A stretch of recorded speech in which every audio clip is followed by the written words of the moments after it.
आज हमसे रूबरू हैं एक कोविड वॉरियर किशन सोनी। किशन जी, आपका स्वागत करते हैं। किशन जी, मूलतः तो आप एक शारीरिक शिक्षक हैं। बताएं कि इसके साथ साथ ये समाज सेवा का शौक कब और कैसे हुआ? समाज सेवा का तो वैसे बचपन से ही मुझे यह एक शौक़ है और जुनून है कि अगर कोई मजबूर या ऐसा ज़रूरतमंद दिखता है तो शुरू से ही मैं हूँ और राष्ट्रीय संगठनों, सामाजिक संगठनों से जुड़ा हुआ हूँ। तो समाज सेवा का शौक़ तो लगभग 20 वर्षों से कह सकते हैं कि है ये। किशन जी, कोविड-19 का संकट एक ऐसा संकट है जो मानवीयता के सामने शायद पहले कभी नहीं आया और शायद ना आए, ऐसा ही हो। बताएं कि इस संकट के दौरान क्या क्या चीज़ें, चैलेंजेस आपके सामने आए और फिर आपके मन में क्या कुछ आया?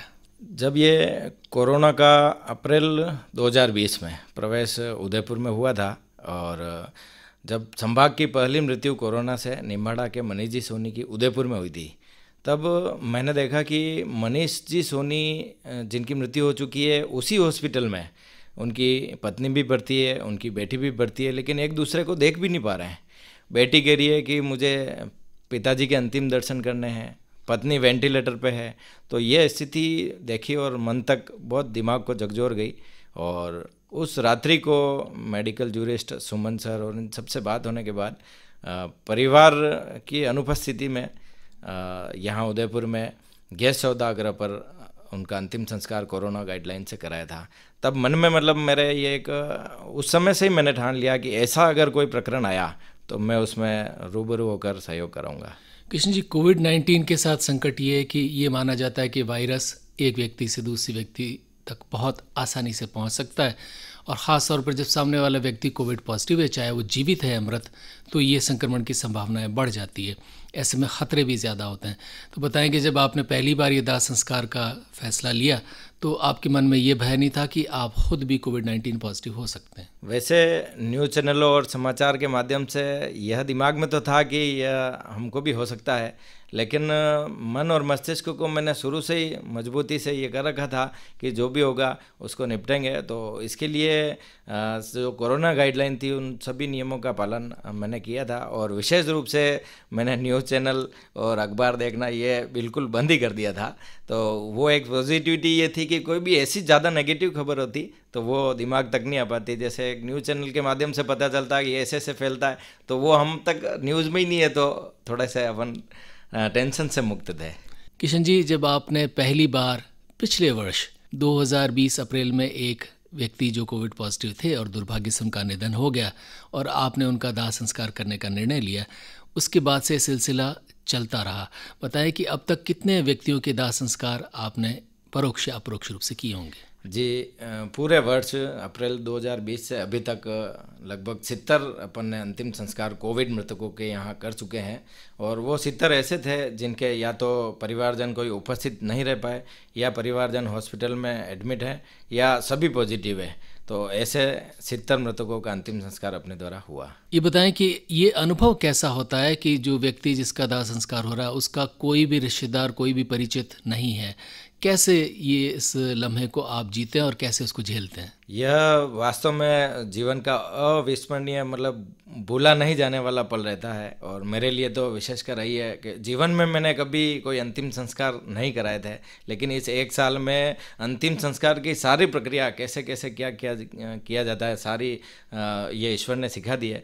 तो यह पल मैं कभी नहीं भूल पाऊँगा। और जब अंतिम संस्कार करते हैं और परिवार को वीडियो और ये बताते हैं, तो जब हम यहाँ बैठे हैं और 1200 किलोमीटर दूर व्यक्ति अपने व्यक्ति का अंतिम संस्कार देखता है, तो मन में भी एक सुख और शांति होती है कि वास्तव में जहाँ अपनी ज़रूरत है वहाँ अपन गए।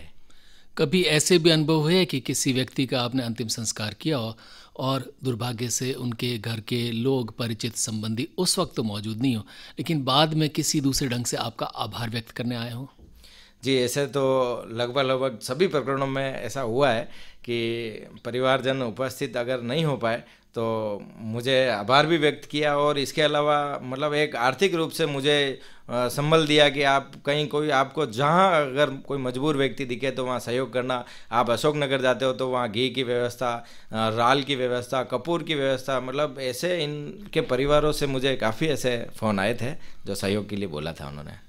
किशन जी, कोविड-19 का ये जो दूसरा दौर था, ये ज़्यादा ख़तरनाक था। बताएं कि बहुत सारे लोग ऐसा कहते हैं कि साहब शमशानों में या आपके जो कब्रिस्तान है वहाँ पर जगह नहीं थी या लाशों के अंबार लगे हुए हैं। बताएं कि इन बातों में कितनी सच्चाई है और ये दौर कैसा था? निश्चित रूप से इस जो द्वितीय लहर थी इसका मैं प्रत्यक्ष प्रमाण हूँ। मैं खुद ने वहाँ पर, यहाँ अशोकनगर शमशान उदयपुर का एक मुख्य शमशान केंद्र था, तो वहाँ रजिस्ट्रेशन भी पूर्व में कराने होते थे और जैसे जीवित व्यक्तियों की पंक्तियाँ लगती है वैसे मृत व्यक्तियों की पंक्तियाँ मैंने वहाँ डेड बॉडी की देखी है। और कहीं ना कहीं मैं तो ये खुले रूप से कहता हूँ कि आंकड़े निश्चित रूप से ऊपर नीचे किए गए। बाकी ज़मीनी स्तर पर देखें तो 35, 40, 45 अंतिम संस्कार कोविड बॉडी के रोज़ होते थे और चारों तरफ एक सामूहिक कोई बड़ा आयोजन हो रहे हों, जैसे हर 2 मिनट में कोई न कोई किसी न किसी गाड़ी में कोविड मृतक को लेकर आते थे। तो वहाँ की स्थितियाँ तो बहुत ही चिंताजनक थी। हमारे यहाँ पर अंतिम संस्कार के बाद अस्थि विसर्जन और बहुत सारी दूसरी परंपराएं भी होती है जो कुछ हद तक वैज्ञानिक भी हैं। ये भी पूरी हो पाए इसके लिए क्या कुछ मन में है? हम इस अंतिम जो संस्कार की ये प्रक्रिया ये भी पूरी करते थे। अगले दिन हम जाते थे और अस्थियां सारी कलेक्ट करके और स्टील के डिब्बों में पैक करके, और वहीं गौशाला बनी हुई है तो वहाँ गौशाला में 500 रुपये की रसीद कटा के और सुरक्षित हम वहाँ जमा करा रखी है। तो ऐसे परिवार जो बाद में आएंगे तो उनको वो रसीद दे देंगे तो उनको अस्थियां उनकी मिल जाएगी, तो उनके परिवार वहाँ हरिद्वार या जहाँ पर भी चाहेंगे वो विसर्जन कर सकेंगे। ये बताएं कि जो एक भयावह दौर था जिससे भारत गुजरा, जिसे हम कोविड की दूसरी लहर कहते हैं, और उस स्थिति में अब कुछ सुधार हुआ है? अब मृत्यु या कोविड-19 पॉजिटिव लोग कम पड़े? बिल्कुल, निश्चित रूप से अब काफ़ी सुधार है। थोड़ी शांति अब नज़र आती है और मृतकों की संख्या भी जो प्रतिदिन आंकड़े आते हैं वो ज़मीनी स्तर पर भी नहीं है अभी, और इसके अलावा पॉजिटिव की भी संख्या नहीं नज़र आती है। जैसे हॉस्पिटल में, शमशान, सब जगह जो क्रमांक लाइनें लगी हुई थी वो अब स्थिति नहीं है। मैं मानता हूँ कि यह दौर अभी फ़िलहाल तो निकल चुका है। किशन जी, बताएं कि ये मृत्यु, चूँकि स्वाभाविक मृत्यु एक अलग चीज़ होती है, किसी की उम्र के साथ मृत्यु या दुर्भाग्य से कोई व्यक्ति एक्सीडेंट में जाए वो मृत्यु भी चलो अलग होती है, लेकिन ये एक महामारी के दौरान में इतनी सारी मृत्यु और इतने लोगों का पॉजिटिव होना, ये अनुभव लोगों के लिए कैसा रहा और आपके लिए व्यक्तिगत तौर पर कैसा रहा? महामारी के दौरान अगर किसी की मृत्यु हो रही है तो यह एक डर पैदा कर रहा था लोगों में। मतलब जैसे ही सोशल मीडिया प्लेटफॉर्म जैसे ही व्यक्ति खोलता था और देखता शोक संदेश, अखबार जीवन में कभी इतने शोक संदेश अखबारों में एक दिन में नहीं आए तो वो देखते, तो यह एक डर पैदा कर गया लोगों में, और इस डर से इस लोगों में तरह तरह की जो बीमारियां थी उनके हार्मोन्स उनमें विस्तारित होने लगे और उस वजह से वो ज़्यादा बीमार होने लगे और डर से लोग कोरोना ज़्यादा हावी होने लगा। तो मैंने सबसे पहले यही सोचा कि इस नेगेटिविटी जो ये रोज़ आ रही है ना, तो आज चाहे मेरा कितना भी करीबी है, अगर डेथ हो गई है, मैंने अगर उसका अंतिम संस्कार भी कराया है, तो मुझे घर जाके क्लिक करके दिमाग से निकालना ही है। अगर वो दिमाग में लेकर रहूँगा तो दूसरे दिन शायद मैं भी किसी न किसी बीमारी की चपेट में आ जाऊँगा। तो मेरा यही अनुभव है कि ऐसे जो दुखद और बुरे अनुभव इस समय में दिमाग से निकालने ही पड़ेंगे। ये जो दौर है ये चला गया या कम पड़ गया, इसमें क्या लॉकडाउन का ही योगदान है या आपको लगता है कि समाज के स्तर पर भी काफ़ी परिवर्तन हुए, समाज के स्तर पर भी सतर्कता बढ़ी है?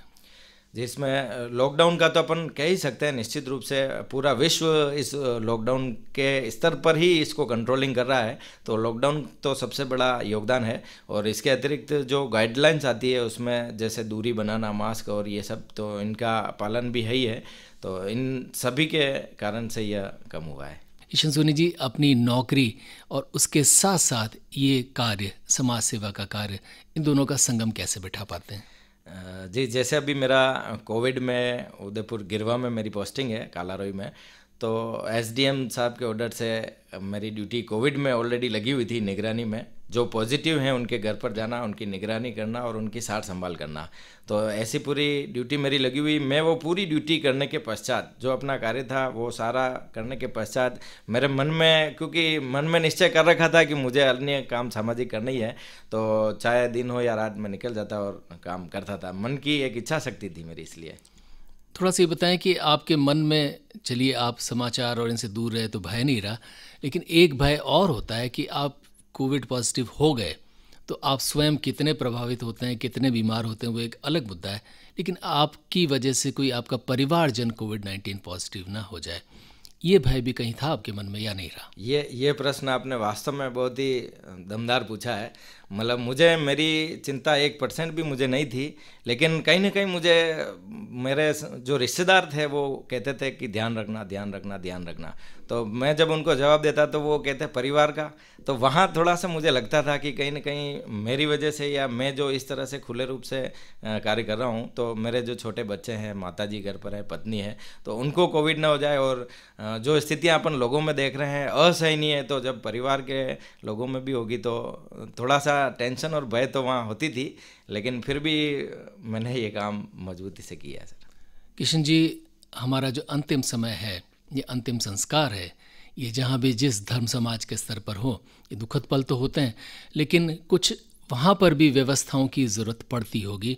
यानी जो शमशान गृह है या जो कब्रिस्तान है या दूसरी जगह, वहाँ पर ही कुछ चीज़ों की ज़रूरत पड़ती होगी। आपको क्या लगता है कि इन स्थलों पर, अंतिम संस्कार के स्थलों पर, क्या क्या चीज़ों की आपको कमी लगती है और वो समाज या सरकार के स्तर पर उन पे सुधार होना चाहिए? जी, ये बात भी है, वहाँ कमियां काफ़ी लगी थी। जैसे वर्ष भर तो अन्य एक दो कोई सामाजिक संगठन है वो ऐसे दाग संस्कार कराते थे और हमने भी हमारे स्तर पर किए, लेकिन पिछले 1 महीने से उदयपुर नगर निगम ने अपने निगम के कर्मचारी वहाँ पर 10 से 12 कर्मचारी लगाए, तो वो बॉडी उठा के और सहयोग पूरा कराते थे। निगम ने, जैसे एक बहुत बड़ी कमी थी कि लकड़ियाँ भी वहाँ शुल्क से दी जाती थी, तो अब निगम ने 1 महीने से वहाँ लकड़ियाँ भी निःशुल्क कर दी। तो इसके अतिरिक्त वहाँ अभी वर्तमान में अपन जो कमी देखते हैं वो ये है कि कोविड बॉडी जो मृतक है वो लेकर आते हैं, तो परिवार वालों को सूद बूद उस समय कुछ नहीं होती है कि और क्या क्या सामान साथ में लाना है। तो वहाँ जैसे घी की कमी काफ़ी रहती थी, और अंतिम संस्कार में लकड़ियों में डालने के लिए राल होती है, उसकी कमी रहती। तो ऐसी कोई छोटी मोटी सामग्रियाँ हैं जो वहाँ ज़रूरत पड़ जाती, तो एन टाइम पर परिवार या संभाग के कोई बाहर से आए लोग भागते थे। तो ये थोड़ी सी सामग्रियों की कमी कुछ न कुछ वहाँ मैंने अमूमन देखी है। और अभी मैं सरकार से तो यही कहूँगा कि निगम द्वारा जो कर्मचारियों की व्यवस्था वहाँ लगाई है, तो कम से कम जब तक ये कोविड समाप्त नहीं हो, चाहे निगम के कर्मचारियों की संख्या कम कर दे, लेकिन वहाँ व्यवस्था ये नियमित और वर्ष पर्यंत जब तक कोविड खत्म न हो तब तक रखें। किशन सोनी जी, आपने कोविड-19 का ये भयावह मंजर जो है वो उदयपुर में देखा है, आप इसके साक्षी रहे। जाते जाते उदयपुर वासियों को बतौर साक्षी आप क्या कुछ कहेंगे, क्या कुछ संदेश देंगे? मैं उदयपुर वासियों को यही कहूँगा कि जब अंतिम संस्कार कोविड का कराने जाते हैं तो निश्चित रूप से कहीं न कहीं मन में नेगेटिविटी या भय तो आता है, या किसी पॉजिटिव को हॉस्पिटल लेकर गए तो भी अपने मन में आता है। तो सबसे पहले तो अपनी मन और मस्तिष्क की नेगेटिविटी को दूर करना है, ऐसे कोई नेगेटिव ख्याल अपने दिमाग में नहीं लाने हैं और अपना माइंड डाइवर्ट करना है। नियमित योग अभ्यास और प्राणायाम नियमित करना ही है, यह एक दिनचर्या का आवश्यक अंग है। पूजा पाठ बाद में कर लेना, लेकिन योग प्राणायाम पहले करना है। और इसके लिए मैं यही कहूँगा कि जैसे आज मैं बड़ा था तो हम एक हिंदू जागरण मंच राष्ट्रीय संगठन उससे जुड़े हुए हैं, तो हमारे साथ रविकांत जी त्रिपाठी, सतीश जी शर्मा, जयवीर सिंह जी चौहान, हेमंत जी सोनी और देवेंद्र सिंह जी, इस प्रकार से 1 से 2, 2 से 3 हम मतलब एक पूरा ग्रुप बनता गया और हम ये कार्य करते गए। तो जब अपन आगे बढ़ेंगे तो पीछे अपन को देख के लोग प्रेरित होंगे और आगे आएंगे। तो मैं यही कहूँगा कि किसी भी कार्य को करने के लिए एक कदम बढ़ाएं, पीछे आपके साथ पूरा ग्रुप जुड़ता जाएगा। किशन सोनी जी, आपको लेक सिटी का सलाम।